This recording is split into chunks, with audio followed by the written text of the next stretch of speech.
Welcome all. Today we are going to read the chapter 2, and the chapter 2 title is Identity Crisis. And we are reading the book. Let me show the cover page. How to Lead When You Are Not in Charge.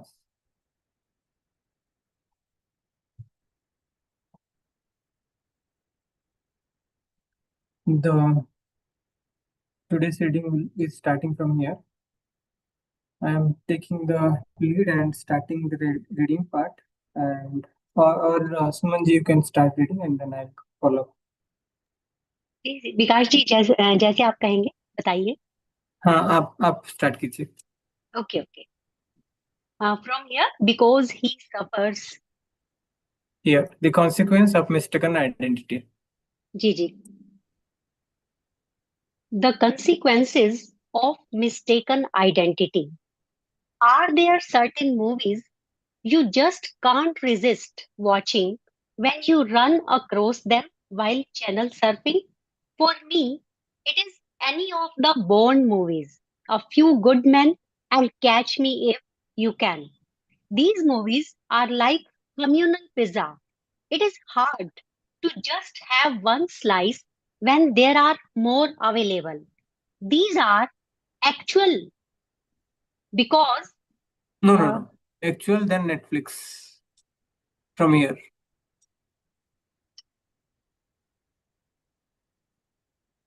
So it's like it's in a book format. This is EPUB version. I could not get the PDF version of this book. So in case you have this, Sumanji, if you have the PDF version of this book, then you can always share and we will start reading from that to avoid this confusion. okay, sir. Okay, I'll see. Sure. From here it will be. So Yes. there are actual.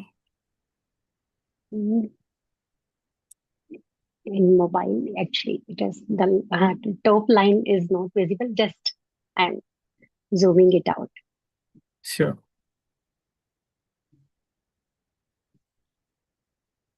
It is here. Sure, what I would do. You have completed. Just read. You just read this line, right? These movies are like communal pizza. It's hard to just have one slice when there are more available. These are actual Netflix Okay.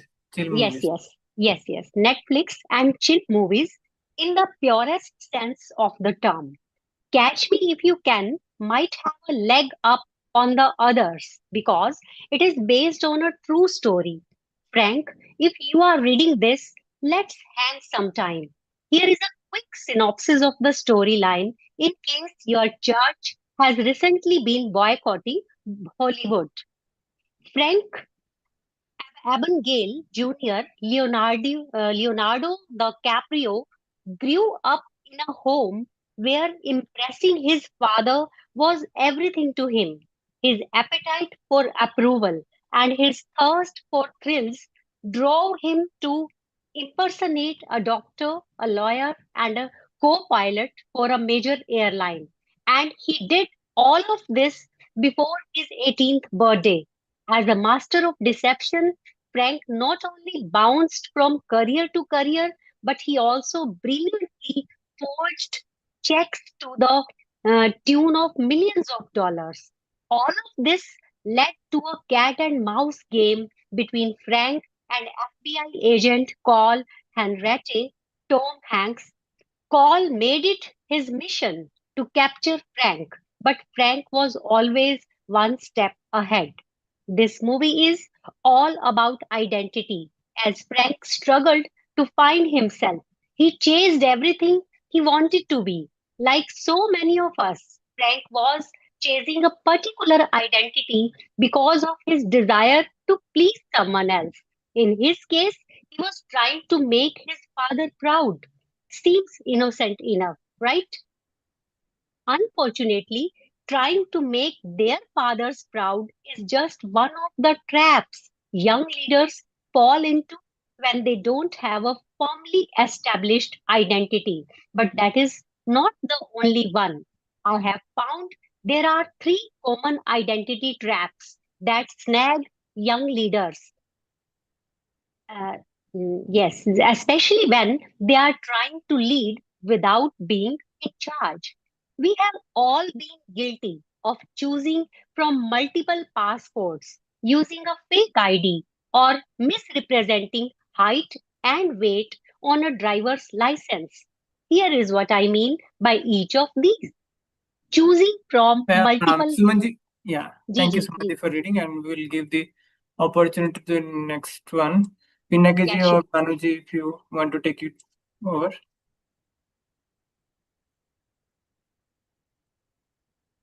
from here.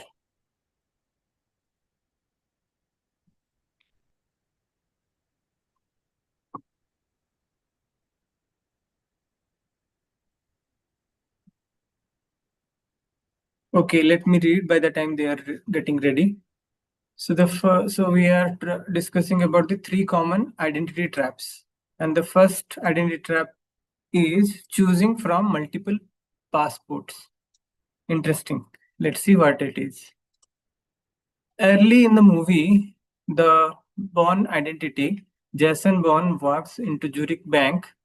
The only clue he has to his identity is this, some number, and some bank name and Zurich.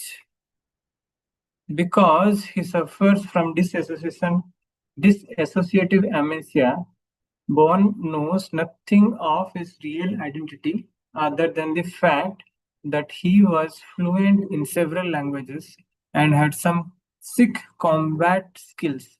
Wearing a loose fitting zip up sweater, Bond craftily works his way through the banks, finds privacy to open the safe deposit box, and realizes his picture with different names is attached to multiple passports from multiple countries. I love that scene because it's so easy to get wrapped up in the identity crisis Bond is having. Unless you work for the CIA or have dual citizenship, you have probably never had a flip through multiple passports to decide who you are going to be for the day. Unfortunately, though, many young leaders can relate to changing their identity to fit their circumstances. Attempting to be outgoing because you think it will make your boss happy is not healthy. We have all seen the person who tries to be the funny guy because he thinks that will allow him to fit in. We have all seen the girl who tries to be the boss when the boss walks out of the room because it thinks that's what leadership is. Choosing an identity based on the situation and circumstances might have worked for Jason Bourne, but it won't work for you. It's one thing to determine what posture and approach fits the circumstances you are facing. It's another thing for the instability of your identity to create wobble in your persona because you are trying to fit in or because you think it will help you win. We have all felt the pressure to be who others want us to be. Most of us face this temptation in middle school. Sadly, it doesn't end there. It does not matter if you are the President of the United States or a mentor to high school students.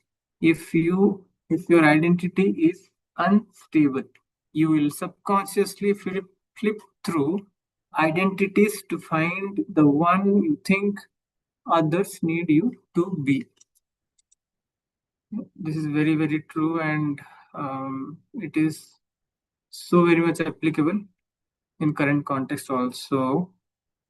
So I see the message from Pinaki unable to speak as I'm in office. Banuji also says something similar. No problem. Let me. Okay, we are already. Okay, let's read for another 5 minutes. I'll read few more lines. The second case is using a fake ID. Through some way, through some may sorry, though some may not believe this, based on my grade point average, I was not a big drinker while attending Georgia Tech. But one night I used a fake ID to get into the local bar called Moondogs. This bar was so popular among the students that the church across the street was nicknamed Moondogs. Method Moondogs Methodist. That still makes me laugh. Pulling my hat down low on a Thursday night, I anxiously stood in line before the surprised bouncer, trying to memorize the address, height, and weight of the dude I was pretending to be. I got in, but I had to sweat through an uncomfortable 15 seconds while the bouncer looked me over and examined my ID. Pretenders do not last very long. Standing in line with my fake ID was not just a compromise of my integrity, it created real anxiety for me.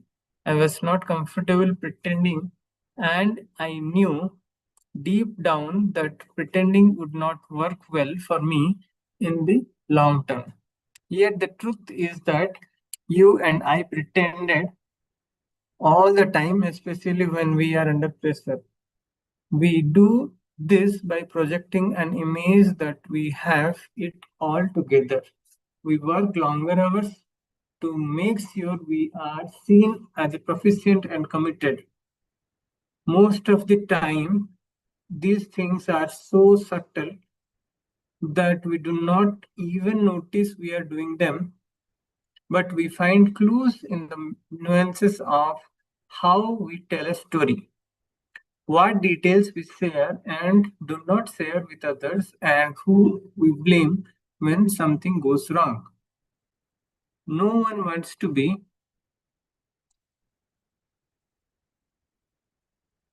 okay. Sumanji, you want to read the last two paragraph for today? Gigi, yes, yes.